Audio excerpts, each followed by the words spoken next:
Et bonjour! Alors aujourd'hui, dans le cadre de notre défi Passer le bac avec Hume, nous allons répondre à la question: la connaissance des causalités progresse-t-elle par l'accumulation d'observations? Aujourd'hui encore, cette question est liée à la perspective de la connaissance, qui est une des perspectives auxquelles sont subordonnées les notions du bac philo 2026.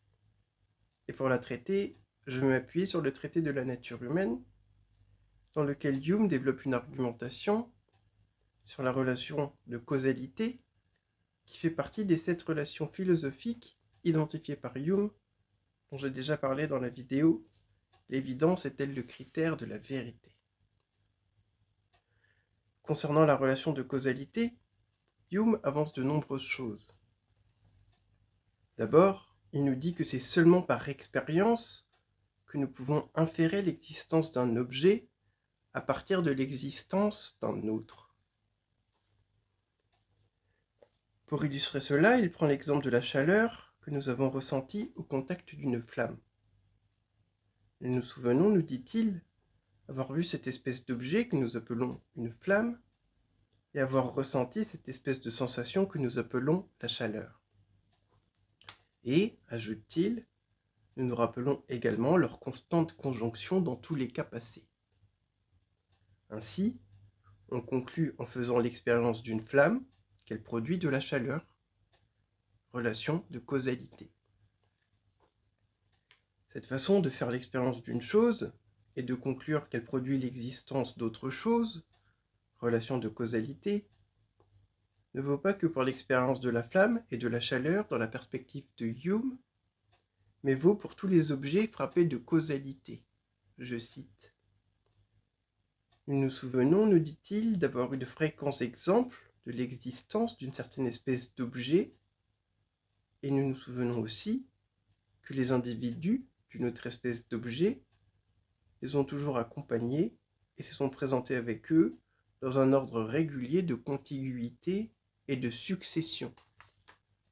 Ici, Hume nous dit que nous nous souvenons d'avoir observé de fréquents exemples de relations de causalité, donc. Il nous dit aussi que les objets affectés par la causalité se présentent dans un ordre régulier de contiguïté et de succession. Ici, la contiguïté signifie que la cause et l'effet sont toujours proches l'un de l'autre, et la succession qu'ils se suivent toujours dans le temps. Ainsi, la chaleur est toujours contiguë de la flamme, elle lui est toujours collée, et elle apparaît toujours après la flamme. Succession. C'est important de le souligner car dans la perspective de Hume, les relations de contiguïté et de succession sont essentielles aux causes et aux effets.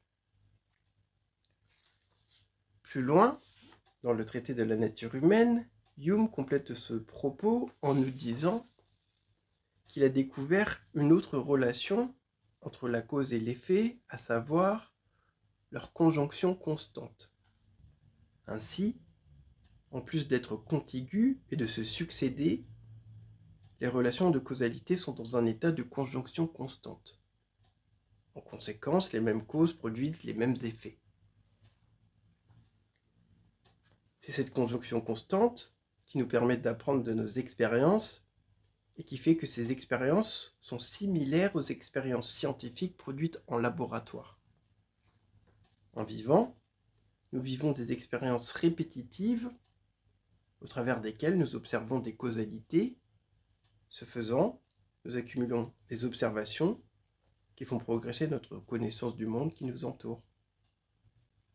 Ainsi, la connaissance des causalités progresse par l'accumulation d'observations, et cette accumulation se fait naturellement du fait que nous observons, qu'on le veuille ou non, les manifestations du réel qui s'expriment sous forme de causalité.